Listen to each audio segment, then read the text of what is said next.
The stars looked calm. But war was coming. The Craven Empire had ruled this part of the galaxy for 600 years.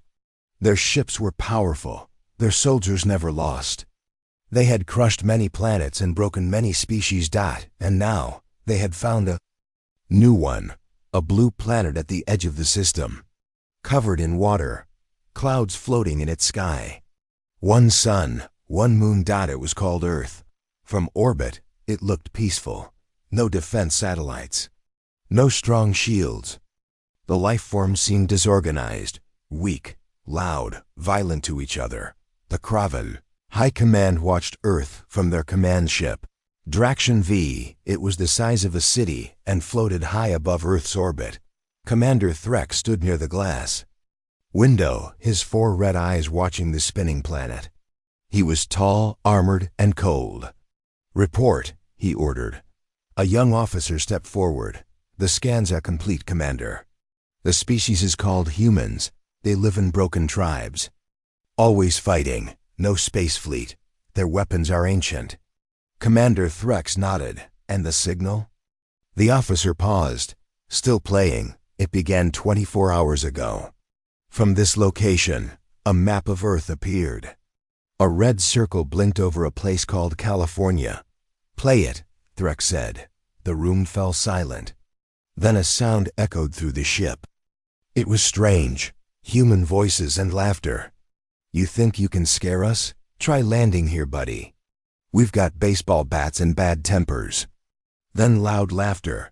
The Craven officers looked confused. "Are they mocking us?" Threx asked. "No, sir," said the officer. "It's from something they call television. This is their entertainment." Another voice came through the signal. Calm, cold. "Earth is not scared. Earth is waiting." Now no one laughed. Threx turned around. "Do they know we're listening?" "No, Commander. This is just an old transmission, probably from their past." But Threx was not sure. He had studied many species. Most begged for mercy. Most sent surrender messages. But these humans? They were laughing, as if they had nothing to fear. "Weak species scream," Threx said softly. "But this one laughs." He looked at the map.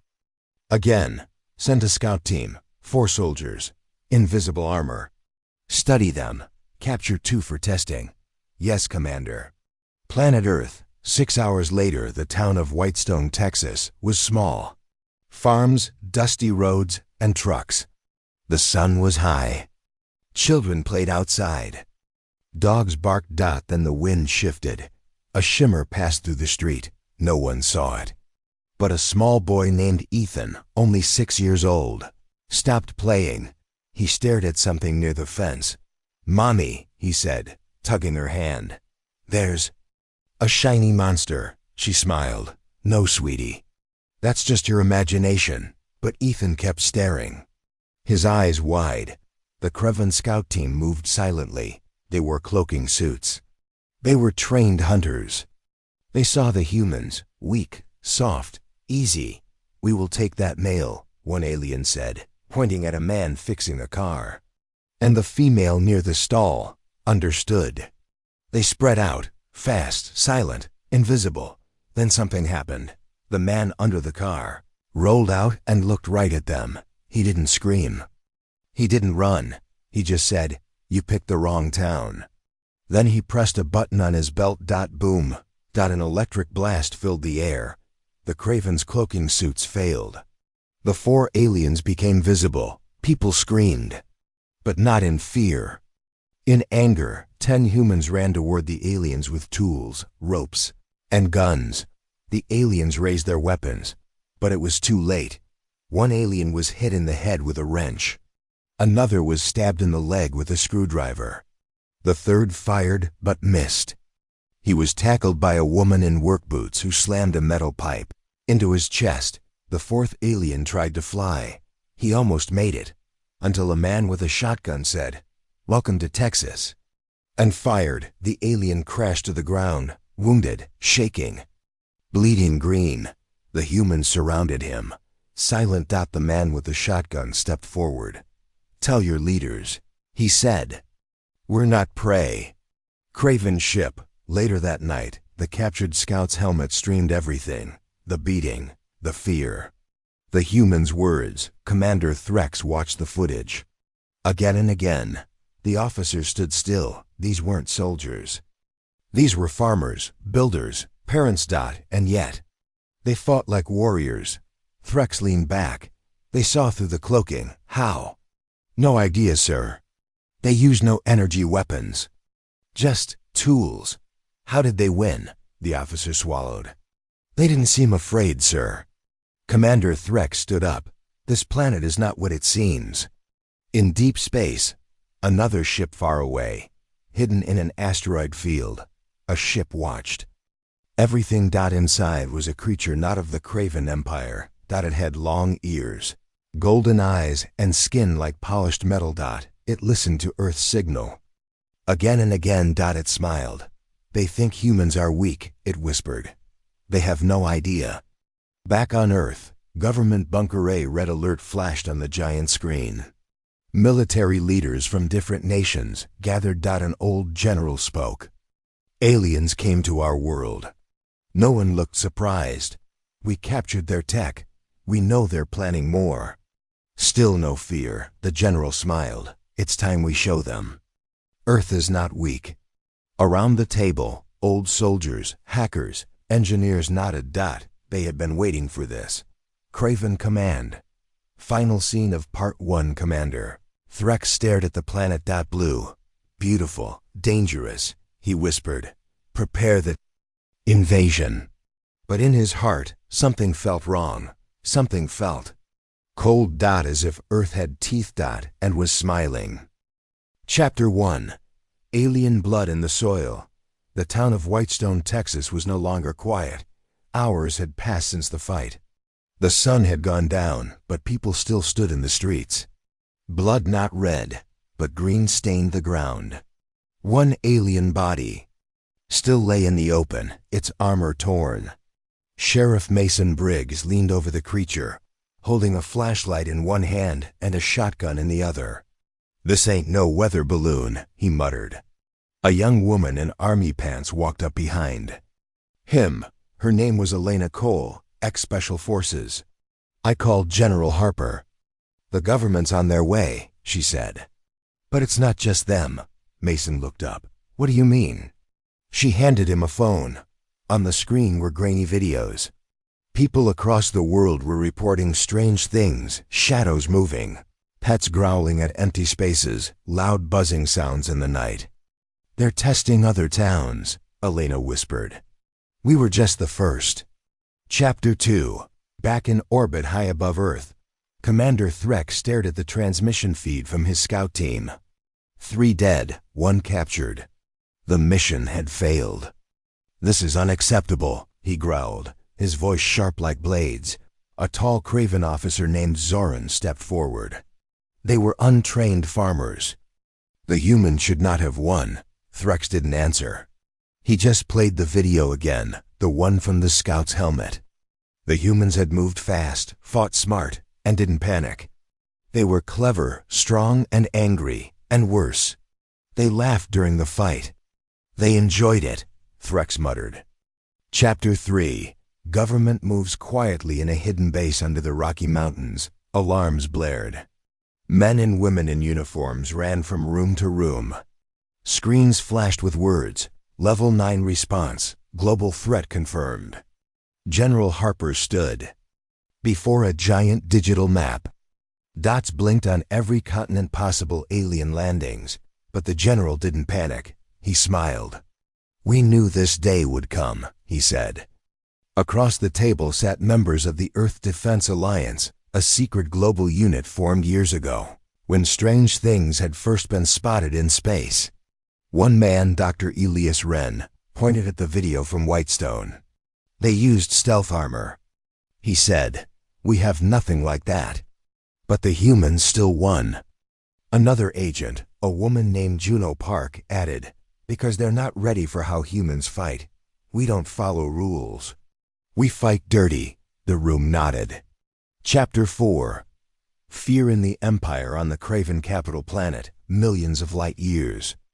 Away, the footage from Earth spread like wildfire.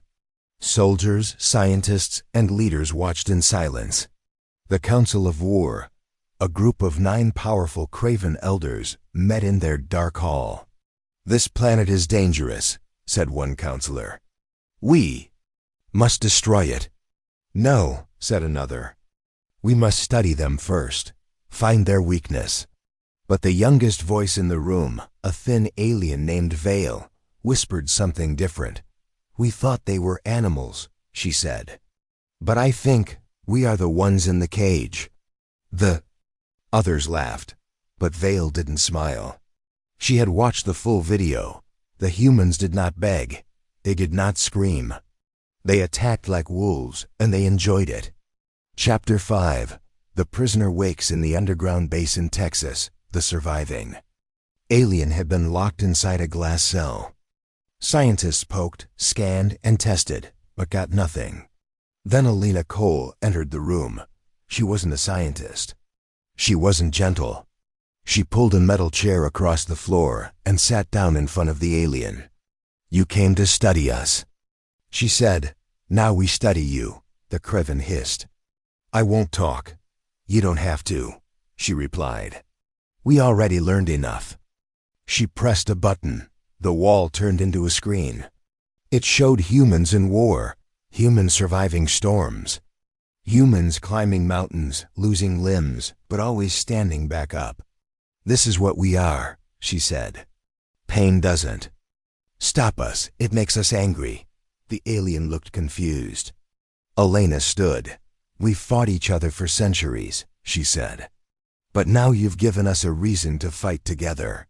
Chapter 6. Retaliation Plan. Back on the Draxion V, Threx was preparing a second wave. "No more scouting," he said. "We send in hunters." The Craven hunters were elite killers, part machine, part alien. They didn't ask questions. They erased species. "Drop them in Earth's jungles, cities, mountains," Threx ordered. "Find the humans who fought back. Capture or kill." Zoran raised a concern. "If we push too hard, we may awaken something worse." Threx laughed. "What could be worse than us?" But in his mind, something cold remained. The human's voice echoed from the last transmission. "Tell your leaders we are not prey." Chapter 7. The hunters arrive 1 week later. They came. Across the world, Craven hunters dropped in silent missiles crashing into forests, deserts, snowfields. But something strange happened. They didn't find weaklings. They found traps. In the Amazon jungle, a Craven hunter stepped into a clearing and triggered a net made from steel wires. Humans in face paint attacked from trees, using spears and bombs. In Ukraine, a hunter stepped into a village and was shot by a grandmother with a homemade imp gun. In the Australian outback, a Craven killer disappeared. His helmet later showed him being chased by teenagers on dirt bikes with grenades. Everywhere they landed, they were hunted back. Chapter 8. The message. General Harper stood before the world's leaders. Behind him was a burned Craven helmet. "Ladies and gentlemen," he said, "they came to study us. But now they know we are not easy prey." He looked into the camera. "And if they keep coming, we will bring the war to them." Chapter 9. In deep space, observers from far away, other alien races watched Earth's response. Some had ignored humans before, called them primitive, called them noisy apes with fire. Now they watched again, and they saw something terrifying. Unity. When humans felt truly threatened, they united. They didn't panic. They didn't freeze. They planned, fought, adapted. A peaceful alien race called the Thaleen sent a warning to the Craven Empire. "Stop, or Earth will awaken." Chapter 10. End of Part 2. A warning unheard. Back on the Craven ship, the room was quiet. Threx looked at the reports of failed hunter missions, of new human weapons, of strange human codes intercepting their signals. He stood slowly. "We made a mistake," he said. Zoran looked up. "Shall we stop?" "No," Threx replied. We go bigger. He opened a new command code. Prepare the invasion fleet. Earth had become something dangerous.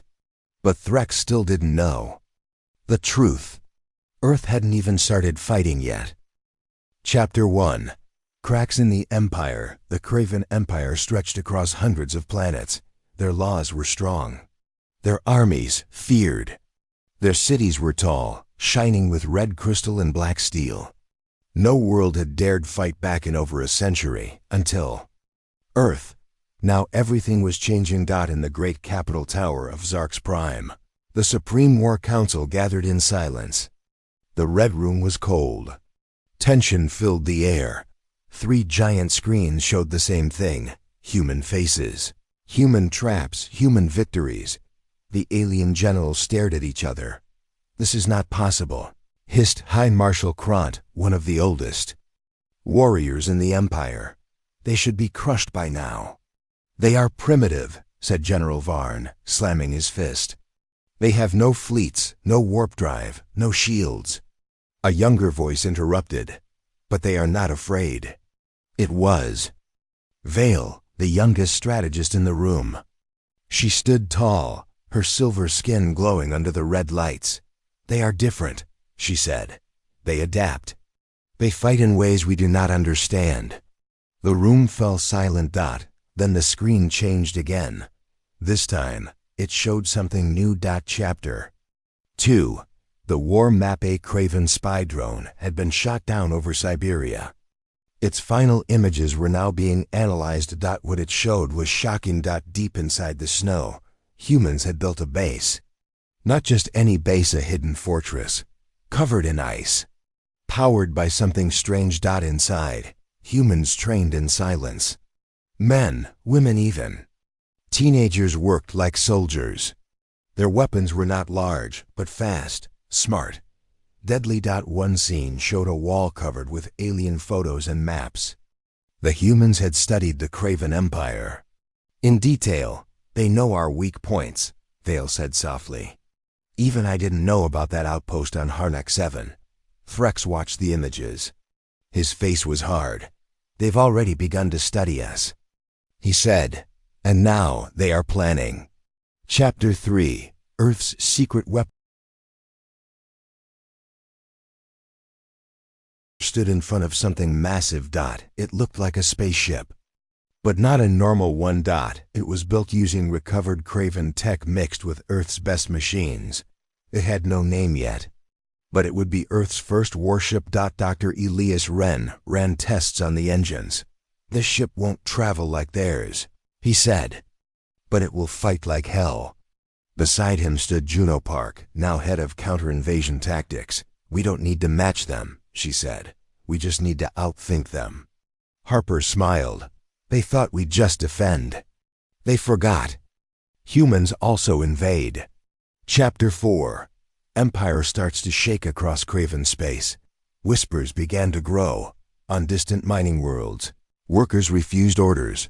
On outer colonies, strange graffiti was found on walls. Earth is coming. Soldiers started hearing voices in their sleep. Broadcasts from human radios reached deep space. Sometimes a human laugh echoed in the static.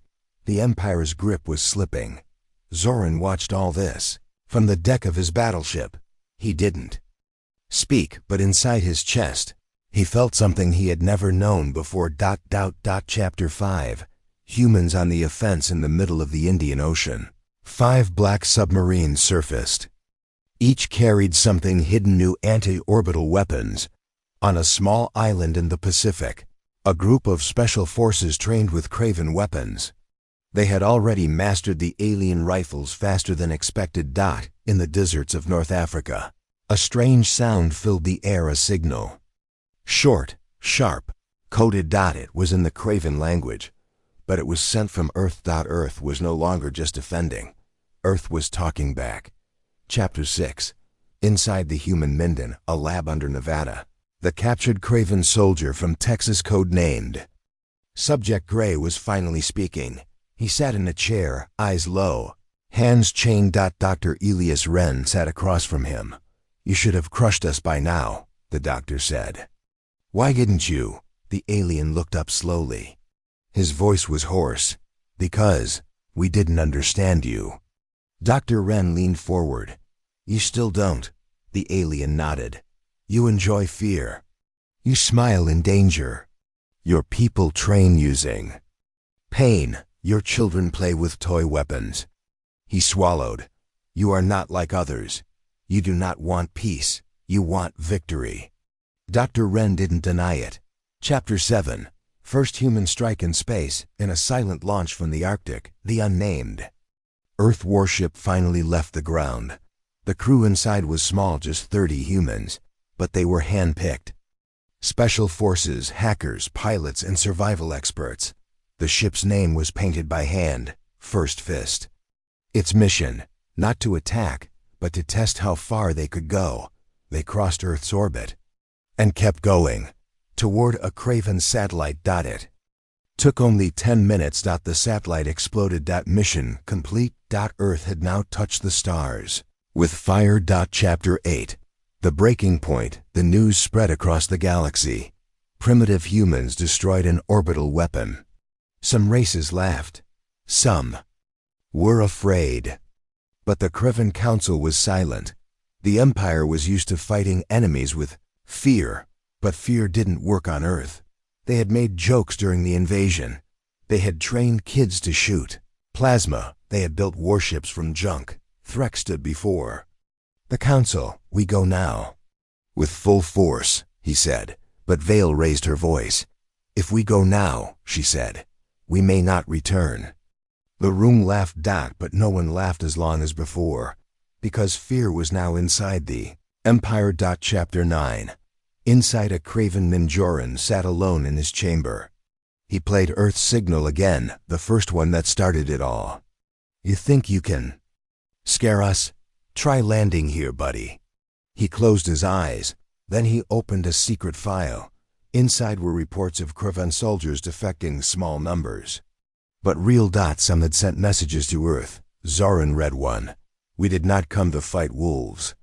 We came to catch sheep. We were wrong. He shut the screen. War was coming, but not the one they planned. Chapter 10. End of Part 3. A message sent from a secret Earth station on the moon.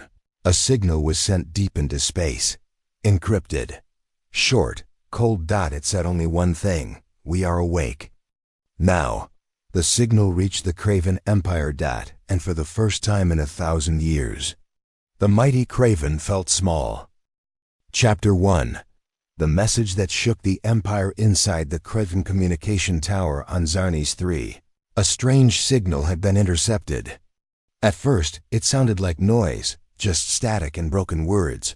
But when the codebreakers worked on it, they found something terrifying. It was in Craven language. It came from Earth. And it said only 3 words. We are awake. The message traveled fast, faster than light. From system to system. From soldier to soldier. And with it came fear. Chapter 2. Fear in the ranks on Drellock Station. Soldiers trained in artificial gravity rooms. They were the best Craven troops, strong, loyal, deadly. But after the message, many paused. Humans can speak our language now? One soldier whispered. Another asked, if they're so primitive, how do they know our networks? Commander Zarn growled, they are using tricks, ignore it.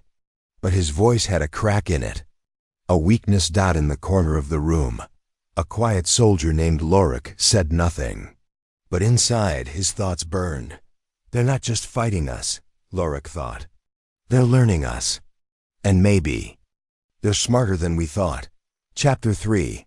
Operation Whisperback on Earth.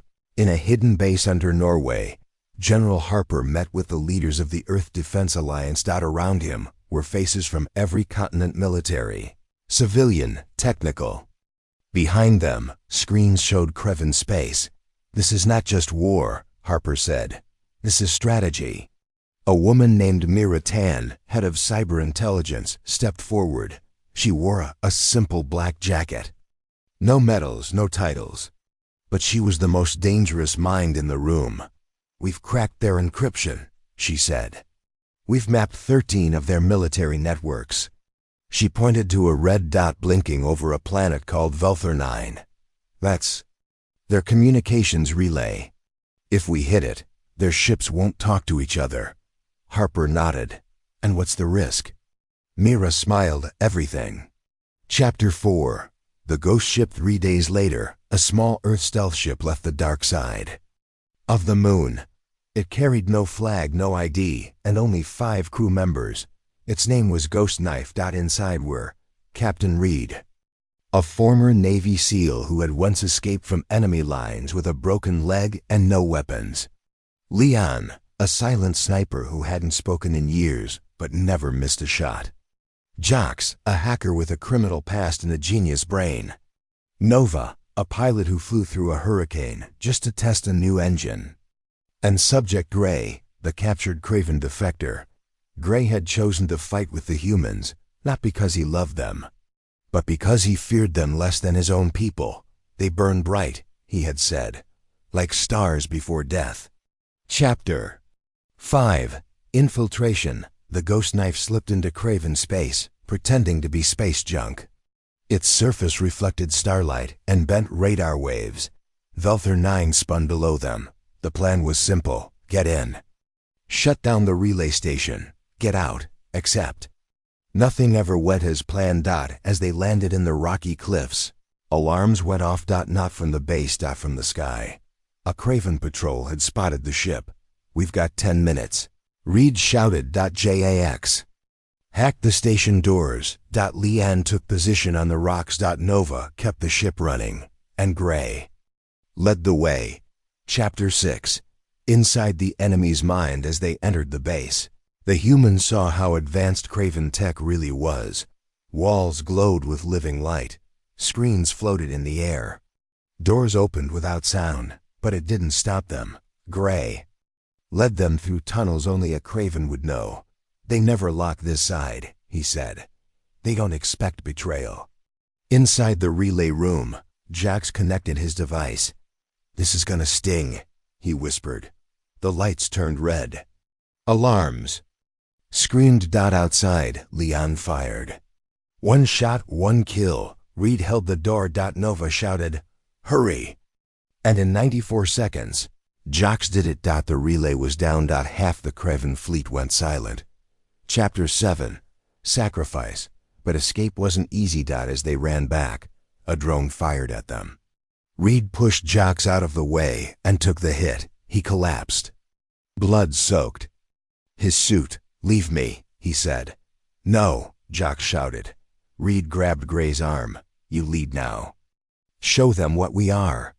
Gray nodded. The last image Reed saw before darkness was Earth, small and distant on a screen. He smiled. Chapter 8. The reaction when the Vulthur 9 station went dark.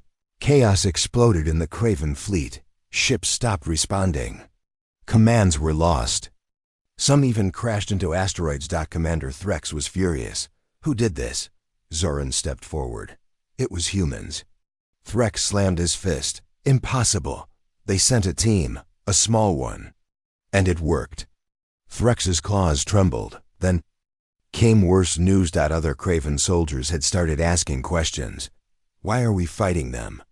Why do they fight so hard? What if we are the villains? Fear was now everywhere. Chapter 9. The network grows back on Earth. Operation Whisper was complete, but the mission had done more than break a relay. It had sent a message. Aliens across the galaxy saw what Earth did with only 5 people, and whispers began. In Craven prisons, inmates talked of defecting, on mining planets. Slaves drew human flags in the dirt. And among other alien empires, some said, maybe it's time we stop fearing them and start learning from them. Chapter 10. End of Part 4. The seat of rebellion. Subject Gray stood before a secret group of Craven defectors. They were hidden in a cargo ship, deep in the asteroid belt. He looked them in the eye. You saw what they did with 5 people. He pointed at a screen showing Earth's rising armies. They are not many, but they are enough. He leaned forward. And now, so are we. The whisper had become a voice. The voice would become a roar. and the roar would shake the stars. Chapter 1. The calm before the storm. Deep in the quiet mountains of Argentina, inside a bunker built beneath solid rock, General Harper stood in front of a war table. Around him were top commanders from all over Earth. They had one goal now: strike. Back behind him, screens showed live feeds from space. Kraven ships were parked just outside Earth's orbit. Thousands of them. Big, heavily armed. But strangely still. "They're waiting," said Juno Park, tapping her fingers on the desk. "For what?" asked Harper. "For us to break." "But we won't." Everyone in the room knew what was coming next. Earth was about to attack. Chapter 2. Choosing the target. Dr. Elias Wren entered with a tablet. "We have a chance." The Kraven ship Tavarn 17 controls orbital drones, sensors, and gravity weapons. It's the brain of their fleet. Harper nodded. "If we take it down, the rest go blind." "But we only get one shot," Elias warned. "If we miss, they'll destroy half the planet." A map lit up, showing Earth's secret warship First Fist, hidden behind the moon. Juno added, "We also send fighters from the sea. They'll come up from the ocean, fast and silent." Harper looked around the room. "No retreat, no fear. This is our first strike." Chapter 3. Launch from the deep. In the dark waters of the Pacific Ocean, 5 black submarines opened like claws. From each one, a fighter jet shot out, rising from underwater like a missile. They weren't normal jets. These were Skyfang's Earth's fastest stealth ships, powered by both Earth fuel and stolen Kraven tech. Inside one Skyfang, pilot Aria Blake took a deep breath. She was 24, bold and fearless. "Skyfang Alpha ready," she said. The voice of her co-pilot buzzed. "Hope aliens brought bandages." The jets sped into the sky, quiet, sharp, deadly. Chapter 4. First Fist awakens on the far side of the moon. The Earth warship First Fist came to life. Engines glowed blue. Weapons extended. 30 crew members stood at their stations, all handpicked from Earth's elite. Captain Mason Riggs, a war hero with one eye and no fear, gave the order: "All units, prepare for firestorm." Dr. Wren's voice came through the comms. "Remember, Tavarn 17 has a gravity core. You'll have to destroy it from the inside." Riggs grinned. "Wouldn't be fun otherwise." Chapter 5. The attack begins. The Skyfangs broke the cloud cover and entered the edge of space. Kraven sensors tried to lock onto them. Too late. Aria and her team dived straight toward Tavarn-17. The Kraven ship reacted fast. Defense turrets lit up, lasers flashed. But humans were faster. Aria spun her fighter upside down, releasing 2 micro-rockets.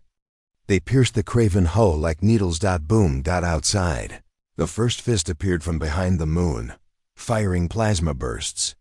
Inside Tavarn 17, alarms rang. Kraven officers screamed, "They're inside our territory." One shouted, "Primitive world, primitive.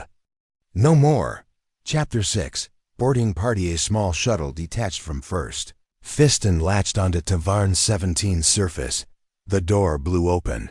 6 humans entered the Kraven ship. Their suits were black, their guns silent.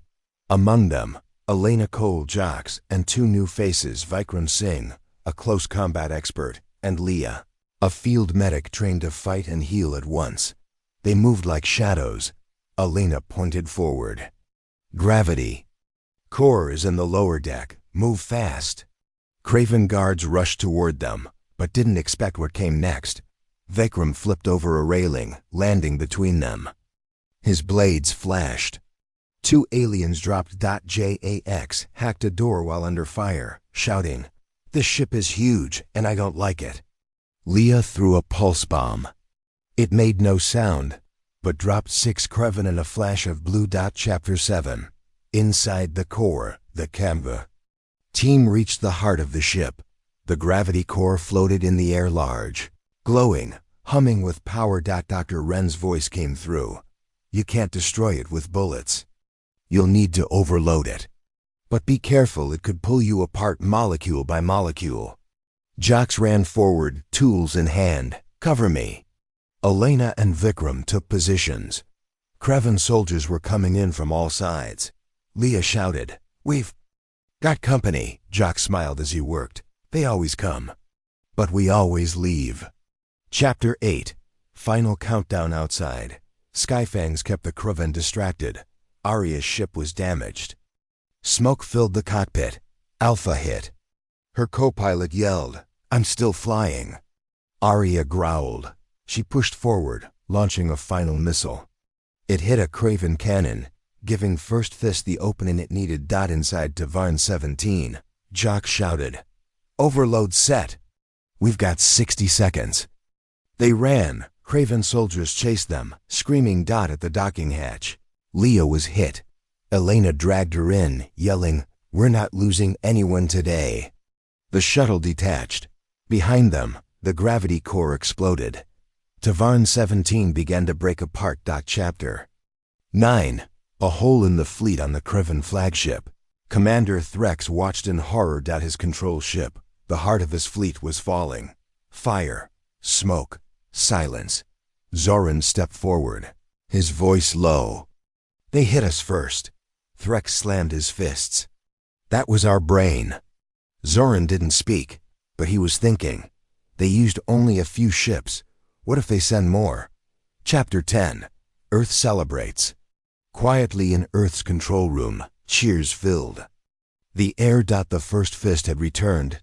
All fighters, though damaged, were back. Dr. Wren whispered, "We've done it." General Harper stood silent for a moment, then said, "No, we've started it." On the screen, parts of the Kraven fleet drifted. Apart. Not destroyed. Just confused. "Now," Harper said, "they know what humans can do." Chapter 11. A galaxy watching from far systems. Other alien races watched the battle footage. Some were shocked, others inspired. Peaceful race called the Velari sent a coded message to Earth. "You are not what we thought. You are something more. We are ready to help." In secret Kraven channels, some soldiers started sharing the footage. A quiet message began to spread. The humans fight with fire in their blood. Chapter 12. End of Part 5. The fire has started back in orbit. Inside First Fist's war room, Elena stood at the glass, looking down at Earth. She turned to Captain Riggs. "What happens now?" Riggs lit a small cigar and smiled. "Now, they learn what war feels like when Earth is angry." Outside, stars flickered. War had begun, but this time, Earth had struck first. Chapter 1. Quiet before the storm. After Earth's first strike, the galaxy was quiet, but it was not peace. The Kraven fleet pulled back. Not far, but enough to confuse the people watching from Earth. Some believed the aliens were scared, but General Harper knew better. "They're thinking," he said, standing inside Earth's underground base in Norway. "They're planning something." Beside him, Juno Park watched the skies on the big screen. "Then we give them something to think about." Chapter 2. New strategy. Harper turned to his team. "We've hit them with weapons," he said. "Now we hit them with something worse." Everyone in the room leaned in. Doubt. The plan was called Operation Mind Game. Not with ships, not with guns, but with psychological warfare. "We'll make them question everything," Juno said. Chapter 3. The Kraven Weakness. Dr. Elias Wren explained. "At best, Kraven are warriors, yes, but they are used to order, obedience, control. They don't understand confusion." He showed a chart of Kraven communication systems. They expect truth in everything. No lies, no tricks, no chaos. That's what made them strong. That's also what would break them. Chapter 4. Ghosts and shadows. In the next few weeks, strange things began to happen across Kraven space. On one of their moons, a military base received a transmission in their own language. "Look behind you." When soldiers turned, they saw nothing. But hours later, the base's food supplies were missing. On another ship, a Craven officer found a human symbol burned into the wall. The room had been locked from inside. No alarms. No entry logs. The Craven thought it was a glitch, but the same thing happened again and again and again. Chapter 5. The Ghost Unit Earth had secretly created a new group. Unit 9X, also known as the Ghost Unit. Small teams of human specialists were dropped deep into Craven territory, not to fight, not to destroy, but to mess with minds. They moved silently, hacked screens, changed ship logs, painted strange messages.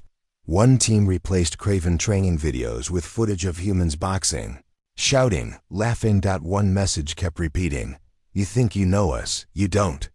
Chapter 6. Collapse of logic. Craven command began to panic. 1. General found fake orders on his tablet and sent half his fleet to the wrong planet. Another commander watched his soldiers fight each other after receiving opposite commands sent by Ghost Unit. Morale dropped. Paranoia grew. No one trusted anyone anymore. Commander Threx screamed in his war room, "Who is sending these messages?" No one knew, but in the shadows of the Craven Empire, humans smiled. Chapter 7. Back on Earth at the Earth Defense Command, General Harper watched reports come in. "We didn't break their bodies," he said. "We broke their minds." Juno added, "They don't understand how we think. They're used to patterns." "We use chaos," Dr. Wren smiled. "It's not just war. It's art." Chapter 8. Inside the Craven flagship, Commander Threx locked himself inside his chamber. He couldn't trust his officers. His crew feared him, but not as much as they feared what humans might do next. He played the human voice over and over again. "You don't know us." He punched the wall, but the fear didn't leave. Chapter 9. The Mindbreaker. In a secret Craven prison, one of the Ghost Unit members had been captured. Her name was Rachel Voss, a former intelligence officer. They tried to break her with pain, with drugs, with fear, but she only smiled. "You don't get it," she said to the Craven interrogator. "I've already won." "How?" the alien asked. "Because you're here, wasting time on me, while my team is planting doubts in every ship in your fleet." The interrogator didn't believe her, but when he checked the cameras later, half the ship's lights were off. The controls had been switched. She had done nothing, but everything had changed. Chapter 10. The Galaxy Reacts. Other alien races watched the chaos inside the Craven Empire. They saw the once perfect soldiers fall apart from whispers and fear. They began to ask, "How are humans doing this?" The Valari sent another message to Earth. "We wish to learn your ways." Even old enemies of Earth started to respect them, because humans were not just strong, they were unpredictable. Chapter 11. The Turning Point. On the planet Yaltrax, a group of Craven soldiers abandoned their base. Before leaving, they painted something on the wall in red. It was not Craven language. It was English. 2 words: "We surrender." Chapter 12. End of Part 6. The fire spreads in the Earth Command Center. The reports kept coming. More bases shutting down. More ships failing to report. More defectors sending secret messages. General Harper stood at the window, watching the stars. "They wanted war," he whispered. "They got the humankind." Juno asked, "And what kind is that?" Harper turned to her and smiled. "The kind they can't understand." Outside, the galaxy shifted. The battle wasn't won yet, but Earth had changed. The rules. And the Craven Empire was falling not from weapons, but from fear. Chapter 1. Whispers turned to fire in the dark skies above Zarni's Prime, the Craven capital planet. Everything looked normal from space. Ships still moved in tight lines. Towers still blinked red with control lights. But inside the cities, everything was falling apart. Craven soldiers no longer trusted their commanders. Officers locked themselves in control rooms. Entire platoons refused orders. And in the shadows of the great city, A single symbol had started to appear, painted in stolen red. A human fist. Chapter 2. Subject Gray speaks far from the capital. On a Craven mining colony, Subject Gray stood before a crowd of silent soldiers. He had once fought for the Empire.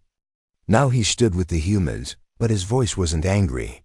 It was calm, honest. "We were told humans are animals," Gray said. "That they are wild, stupid, weak." He looked around. "But they are clever, they are fast, and they don't stop." He stepped forward. "They are dangerous, because they fight like they have nothing to lose." Then he raised a hand. "Open, no weapon.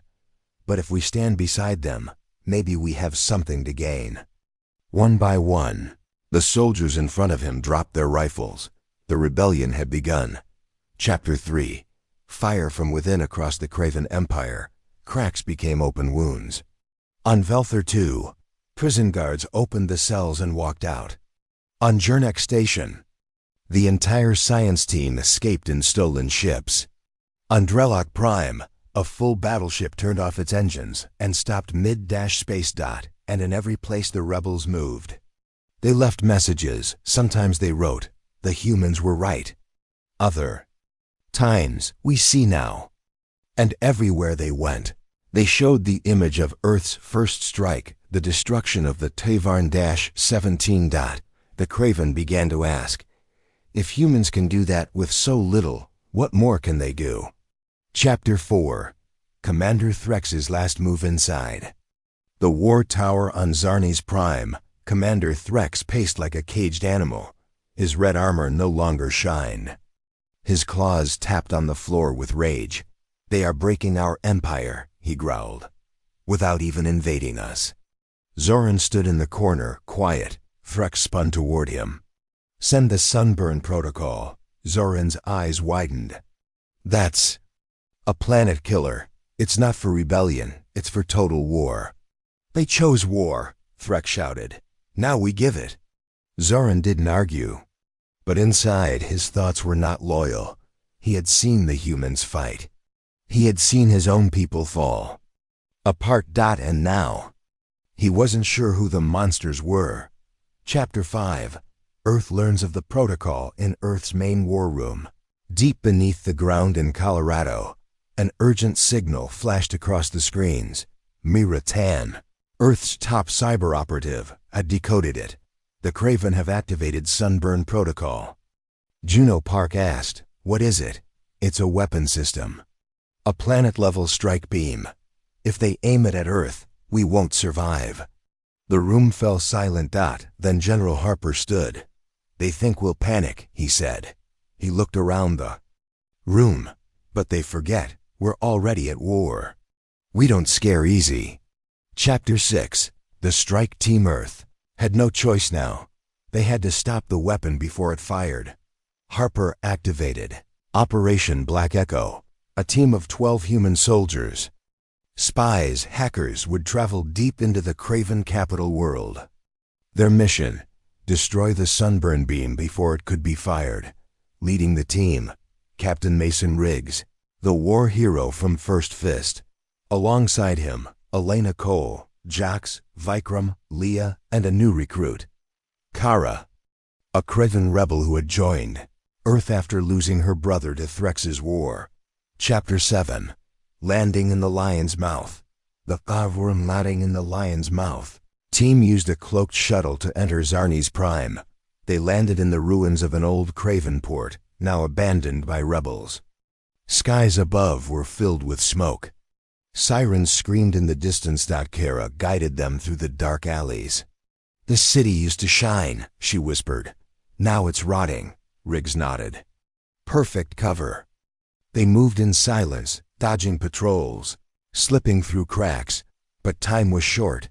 The Sunburn weapon would be ready in 13 hours. Chapter 8. Inside the tower, the weapon was deep inside a giant tower called the Eye of Flame. The team entered from below, through sewage tunnels. Heat and smoke filled the air. Jax hacked the doors. Elena and Vikram cleared the way. Taking down 2 guards in seconds, Kara led them through rooms she had once walked as a child. Up ahead, she said. That's the control core. Suddenly, alarms rang. They've spotted us. Leah shouted. Blasters fired, guards swarmed. But the humans didn't stop. They fought with skill, with fury. And with something the Craven didn't understand: teamwork. Chapter 9. The final choice in the control room. Riggs planted the bomb near the energy coils. Timer set, he said. 10 minutes. But as they turned to leave, they saw a figure step from the shadows. Commander Threx. He wasn't alone. Dozens of elite Cravens stood behind him. Threx laughed. You think you've won? Riggs stepped forward. We don't need to win.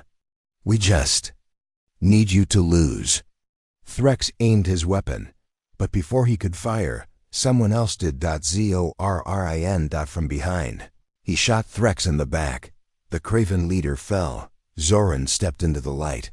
No more lies, he said. No more fear. Chapter 10. Escape and fire. The team ran. Zorrin stayed behind, fighting his own soldiers to give the humans time. They reached the shuttle and launched just as the tower exploded behind them. Shockwave hit the sky. Lights went out, and the sunburn weapon was gone. Earth was safe. For now. Chapter 11. The Empire. Breaks. News of Threx's death spread like wildfire. Whole fleets surrendered. Planets declared freedom. Craven rebels rose up, led by soldiers who once feared the humans. The empire that ruled for centuries was falling. All because they had underestimated one small blue world. Chapter 12. End of Part 7. But not the end. Back on Earth, the team landed to cheering crowds. Harper stood with them. You've done more than save Earth, he said. You've started something bigger. Alina looked at the sky. Is it over? Harper shook his head. No, this was just their first fall. Others are watching, and some won't like what we've done. Riggs smiled. Let them come. Above them, stars flickered, and Earth, once seen as weak, was now the spark of rebellion in a galaxy full of fear. Chapter 1. A new sky. The skies above Earth were no longer quiet. Where once Craven ships had floated in cold silence, now Earth's flag flew beside the stars. The battle was not just about survival anymore. It was about rising. General Harper stood on the rooftop of the Earth Defense Tower in Colorado, watching a new warship leave Earth's orbit. It was larger than First Fist, faster, stronger. Its name, EVS Unity. Not just a ship, a message. Chapter 2. The galaxy shifts. News of the Craven Empire's collapse spread across the stars. On mining worlds, slaves threw down their tools and raised human-made weapons. On distant stations, Craven officers begged for peace. Many alien species who once watched Earth with cold eyes now sent messages of respect. One message came from the peaceful Vilari. You were the spark. Now we rise with you. Another came from the battle-loving Thorax. We mocked you once. Now we call you warrior. And from the shadows of the fallen Craven fleet came silence. The Empire was broken, but not all Craven had surrendered. Chapter 3. The last resistance. In the remains of the Empire, on a cold metal moon called Archelaus, the last Craven warlord made his final stand. His name was Dernick. Dernick was not like Threx. He was smarter, colder, and full of hate. He saw the rebellion. He saw the humans rising, and he made a choice. If we cannot rule, then we will destroy everything. Dernick had taken control of the Galaxy Forge, a weapon used to bend stars, once a tool for building, now turned into a super weapon. His plan: wipe out Earth in a single strike. Chapter 4. The race begins on Earth. Dr. Elias Wren received the intercepted message. He burst into the command room. Dernick has the forge. He's going to destroy Earth. Everyone froze. Juno Park looked at General Harper. What do we do? Harper gave a short answer. We stop him. Chapter 5. Earth's final fleet. Within hours, Earth sent its largest fleet ever built. First Fist EVS, Unity 10 Skyfang squadrons, 2 stealth cruisers, and the rebel Craven. Now all eyes of Earth, bringing their own warships. Leading them was Captain Mason Riggs. With Elena, Jox, Leah, Vikram, and Kara, Subject Gray stood beside them, now wearing an Earth uniform. Time to finish what we started, Riggs said. Chapter 6, Battle for the Stars. The final battle began above. Archelaus Dernek's defense was brutal. Laser walls, gravity mines, suicide drones. But Earth fought with everything. Skyfangs danced between blasts, striking fast. Rebel Kraven turned against their former masters. Inside Unity, Dr. Wren guided power surges into energy beams. Each side took losses. Ships fell, heroes died, but Earth pressed forward. They had come too far to stop. Chapter 7, Infiltration. Team A small shuttle broke off from Unity, heading straight toward the Forge core. Inside were Riggs, Elena, Vikram, Jox, Kara, and Gray. Jox said, "This place is suicide." Riggs replied, "Good, that means we're close." Kara guided them through underground tunnels. They moved fast, dodging Craven soldiers and dodging fire. At the heart of the Forge, they found Dernek. He stood before the weapon control, ready to fire. "Too late," he growled. "This galaxy belongs to no one now." Chapter 8, The Final Stand. Riggs aimed his rifle. "We'll see about that." The fight was brutal. Dernek was huge, armored, and mad with rage. He struck like a beast, throwing Riggs across the room. Leah took a shot, missed. Vikram slashed with his blades, blocked. Jax was injured. Elena screamed for help. Then Gray stepped forward. Enough. He fought Dernek hand to hand, Craven against Craven, but this time, Gray fought with a purpose. He struck hard, fast. No fear. In the end, he stood over Dernek's broken body.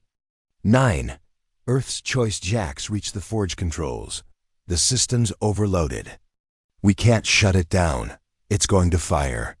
Elena looked at the core. "Unless we stop it manually." Everyone went silent. Jax said, "That'll kill whoever stays." Riggs stepped forward. "I'll do it." But Kara stopped him. "No. This is my world too now, let me." She smiled. Then she stepped into the core chamber, linked her hands into the control system. The Forge died. And so did she. Chapter 10, A New Dawn. The battle was over. The Forge was silent. Earth had survived. Back home, people filled the streets with cheers. Flags flew. Families cried and held each other, but they did not celebrate war. They celebrated freedom. Chapter 11, The Treaty. 1 month later, leaders from over 30 alien species gathered in orbit above Earth. In a new space station called Horizon 1, they signed the first Galactic Peace Treaty. It was written in Earth's language, and it was led by a human, General Harper. His speech was short. "We were weak once. We were alone. You tried to conquer us, but you only made us stronger. Now we rise. Together, not as enemies, but as something new." Chapter 12, End of the War. Beginning of the future. Riggs visited a grave marked with Kara's name. He placed a flower. "She gave us peace," he said. Elena, beside him, nodded. "And a future." Above them, Earth's new space fleet moved through the stars, no longer hiding, no longer afraid. Subject Gray returned to the Craven people as a symbol of change. Juno and Dr. Wren built new stations to share technology.